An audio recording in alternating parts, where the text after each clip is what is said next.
सरकारଙ୍କ विकास वाहन रथर शुभारंभ कार्यक्रम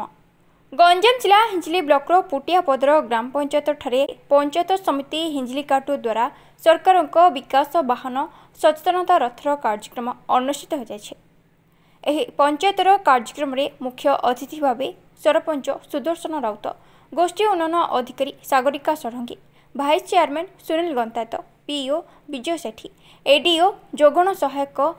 योगदान पूर्वक पूर्व पताका दिखाई कार्यक्रम शुभारंभ करथिले। सरकारଙ୍କ एक वर्ष पूर्ति अवसर में सरकारଙ୍କ विभिन्न योजनार सफलता को नहीं विकास वाहन रथ पंचायतर समस्त ग्राम को ग्राम परिक्रमा करी वीडियो माध्यम मुख्यमंत्री मोहन चरण माझी वार्ता प्रदान करथिले। विकास वाहन रथ को पारंपरिक पूर्णकुंभ स्थापन घंट मृदंग और हुलहुली दे पंचायतर महिला माने स्वागत करथिले।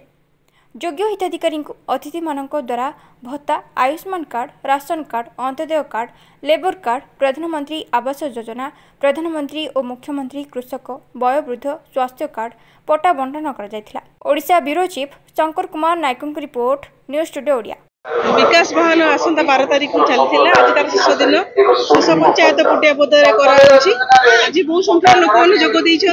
सरकार समस्त वार्ता योजना विषय एलईडी स्क्रीन माध्यम लोक जना छड़ा आज विभिन्न प्रकार बेनिफिट लोक बंटा हो राशन कार्ड, अंत्योदय गृह योजना वर्क ऑर्डर वार्धक्य भत्ता और मनरेगार जॉब कार्ड विभिन्न प्रकार इत्यादि सब आज बंटा जाऊँगी लोक मानू जहाँ भी समस्या अच्छी अभियोग अच्छी आज ग्रहण कर आज सरकार एक वर्ष पूर्ति विकसित रथ मारी प्रत्येक ग्राम को प्रत्येक साई के रथ माध्यम प्रत्येक योजना सरकार जो कार्यकलाप अच्छे सब लोकलोचन को आसवा लगी लोक जाना लगी बोली प्रत्येक गाँव में रथ माध्यम विकसित रथ आसूची प्रोग्राम है तो सब ग्राम माँ भाई भौणी मैंने आसुँच प्रत्येक योजना विषय आलोचना कर हिंजिली पुटियापदर पंचायत समिति सभ्य और हिंजिली पंचायत समिति उपाध्यक्ष अच्छे आज आमर नूतन सरकार एक वर्ष पूर्ति अवसर में आज विकसित वाहन रथ बाहर था 8 तारिख